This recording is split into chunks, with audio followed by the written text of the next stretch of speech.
Assalamualaikum warahmatullahi wabarakatuh. Bismillah walhamdulillah wassalatu wassalamu ala rasulillah Sayyidina Muhammad ibn Abdullah wa ala alihi wa sahbihi wa mawalah. Wa la hawla wa la quwata illa billah.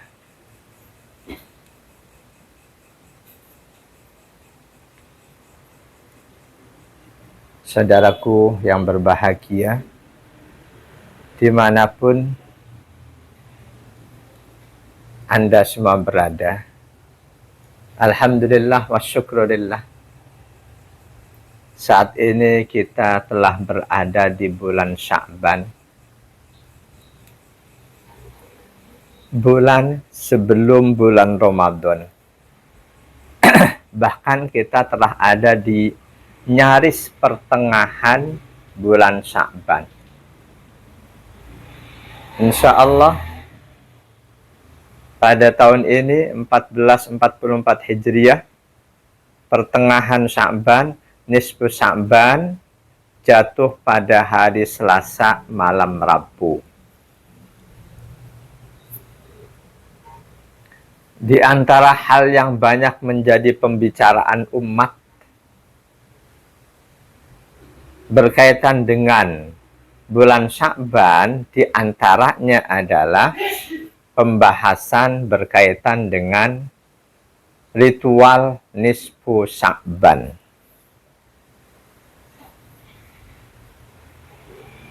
Ibadah, amalan-amalan soleh yang dilaksanakan di malam pertengahan Sya'ban.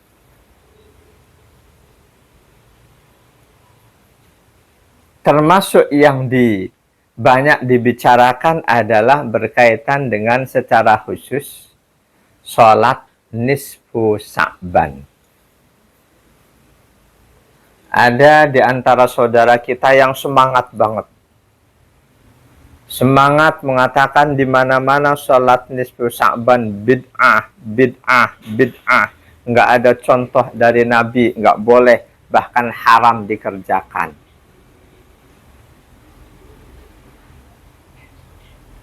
Di sisi yang lain, banyak pula saudara kita yang di malam-malam nisfu Sya'ban itu termasuk malam yang mereka nanti-nantikan, mereka tunggu-tunggu.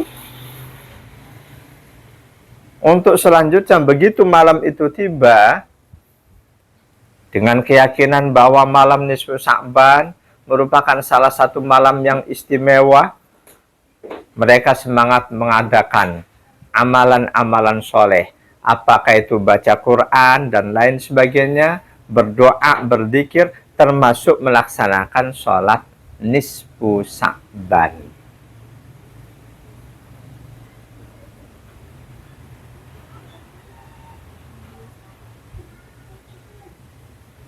Untuk saudara kita yang selama ini gencar mengatakan sholat nisfu Sya'ban bid'ah, bid'ah, bid'ah, nggak boleh dijalankan,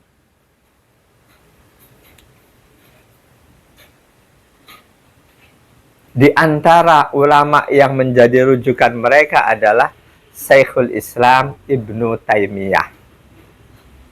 Bagaimana sebetulnya pandangan Syekhul Islam Ibnu Taimiyah rahimahullah berkaitan dengan sholat nisfu Sya'ban?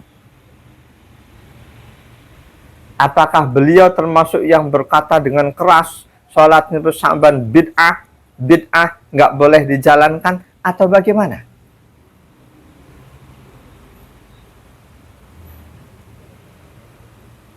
Saya nukilkan salah satu kitab beliau, Majmu'ul Fatawa, kumpulan fatwa-fatwa,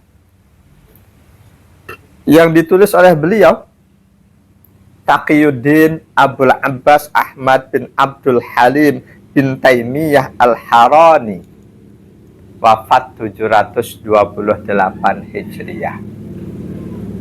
Tidak beda jauh dengan Imam Ibnu Katsir alias Imam Abul Fida, penulis tafsir Ibnu Katsir. Di kitab ini, di bab sholatur raghaib wa hukmuha, sholat yang dianjurkan, ar-raghaib, dan hukumnya apa. Qala Syekhul Islam, berkata beliau Syekhul Islam, wa amma sholatur raghaibi fala aslalaha. Adapun sholat raghaib, sholat-sholat yang dianjurkan, ar-raghaib, dianjurkan oleh sebagian ulama, fala aslalaha, tidak ada dalilnya. Bal hiya muhdasatun, bahkan dia termasuk salah satu yang diada-adakan. Bahasa lain dari bid'ah. Fala tustahabbu la jama'atan wala furoda. Karena itu tidak disunnahkan, baik secara berjamaah, bahkan dikerjakan sendiri-sendiri pun tidak. Faqad sabata fi sahihi muslimin, sungguh telah sabit dalam kitab Sahih Muslim, annan Nabiya sallallahu alaihi wasallam naha an tukhassa Lailatul Jumu'ati biqiyamin wa yaumul Jum'ati bisyamin. Sabit dalam kitab Sahih Muslim, sesungguhnya Nabi sallallahu alaihi wasallam melarang menghususkan malam Jumat untuk mengerjakan sholat. Bahkan sholat tahajud khusus malam Jumat doang, malam yang lain tidak, itu tidak boleh, dilarang oleh Rasul. Beda kalau halnya kita nggak khususan, kebetulan malam Jumat kita bisa bangun, malam yang lainnya kita usahain nggak bisa bangun, hanya kita sholat, itu tidak termasuk mengkhususkan. Demikian juga Rasul melarang hari Jumat untuk puasa, kecuali ditambahi dengan hari sebelumnya atau sesudahnya.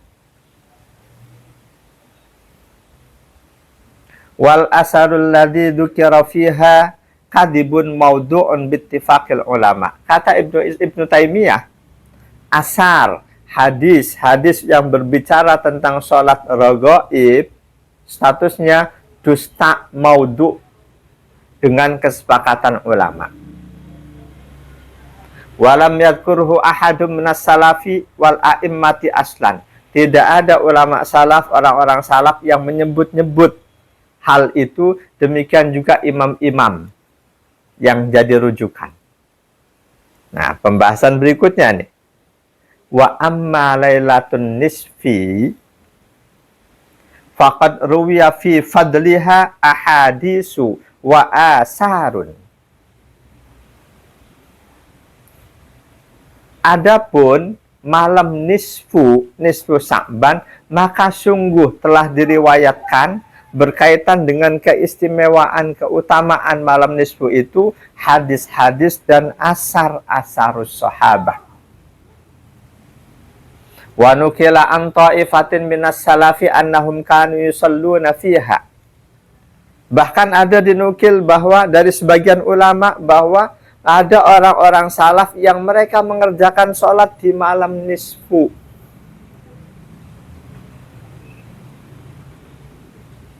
Ada dinukil dari kalangan salaf bahwa mereka mengerjakan sholat di malam nisfu. Fasolatul rajuli fiha wahdahu qad taqaddamahu fihi salafun. Maka selanjutnya seseorang yang sholat di malam nisfu, sholat sendiri, seseorang yang mengerjakan sholat nisfu di malam nisfu, sholat sendiri, faqad taqaddamahu fihi salafun, maka hal itu sudah didahului oleh orang salaf, sudah didahului oleh generasi salaf, puncaknya generasi sahabat Nabi. Walahu fihi hujjatun, dan untuk pelaksanaan itu, orang yang sholat di malam nisfu karena orang-orang salaf pun melakukan, itu menjadi hujjah untuk orang yang mengerjakan sholat di malam nisfu. Kata Syekhul Islam, falayun karu mislu hadza, hal seperti ini tidak boleh diingkari. Jadi orang-orang yang mengerjakan sholat di malam nisfu Karena sebelumnya orang-orang salaf pun ada yang mengerjakannya. Kata Imam Ibnu Taimiyah, orang yang mengerjakan sholat di malam nisfu tidak boleh diingkari. Kata beliau, fala yungkaru bimisli hada, fala yungkaru mislu hada. Hal seperti itu, ibadah yang ada contoh dari orang salaf, generasi salaf, tidak boleh diingkari.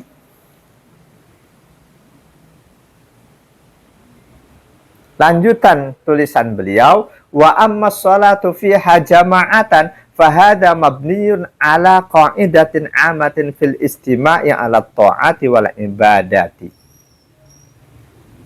Adapun mengerjakan sholat di malam nisfu secara berjamaah, sholat nisfu secara berjamaah. Kata beliau, fahada mabniyun ala qa'idatin amatin fil istima'i ala ta'ati wal ibadati. Ini masuk dalam kaidah umum, berkumpul untuk melaksanakan ketaatan dan ibadah. Berkumpul untuk melaksanakan ketaatan dan ibadah, termasuk baca Quran. Kita kumpul untuk baca Quran, masuk di kaidah umum. Berkumpul untuk melaksanakan ibadah dan ketaatan. Nah, aktivitas seperti ini, berkumpul untuk melaksanakan ibadah dan ketaatan, fa'innahu naw'ani, ada dua kategori. Ada dua jenis, dua macam. Ahaduhuma sunnatun ratibatun. Yang satu sunnah.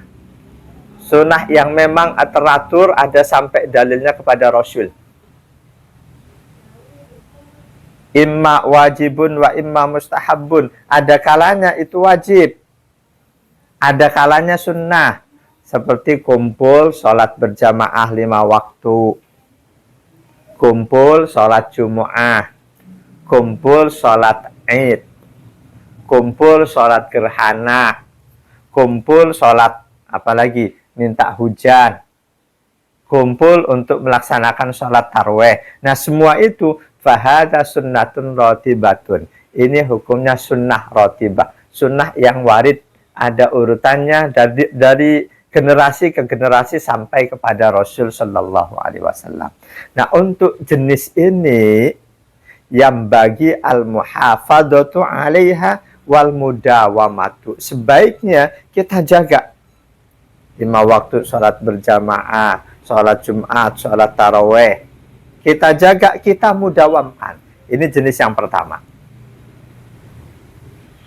Jenis yang kedua, wasani malaysa bisunnatin ratibatin. Kumpul melaksanakan kebaikan, melaksanakan ketaatan, melaksanakan ibadah, tapi nggak termasuk kategori sunnah ratibah. Contohnya apa? Mislul ijtima'i li sholati tatawwu'in. Kumpul untuk mengerjakan sholat sunnah. Sholat sunnah yang tidak diperintahkan untuk berjamaah.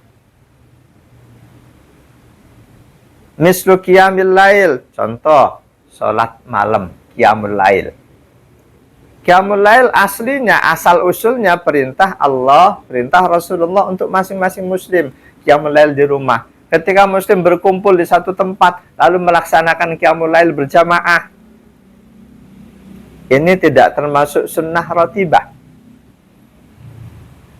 Au ala qiraati Qur'anin, atau kumpul untuk bareng-bareng baca Quran, au dzikrillah, atau dzikir, au du'ain.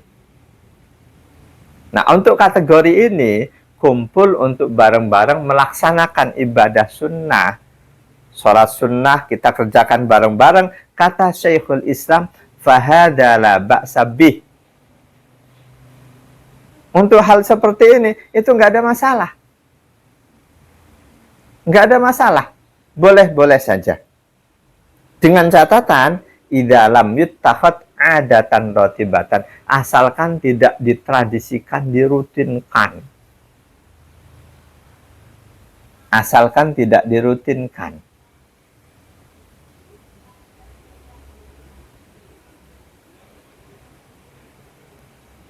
Alasan beliau, Syekhul Islam, fa innan nabiyya sallallahu alaihi wasallam, sesungguhnya Nabi sallallahu alaihi wasallam, salat tatawu'a fi jama'atin ahyanan walam yudawim ali. Rasul kadang sholat sunnah tatawwu secara berjamaah, meskipun itu tidak beliau langgengkan. Itu tidak beliau langgengkan.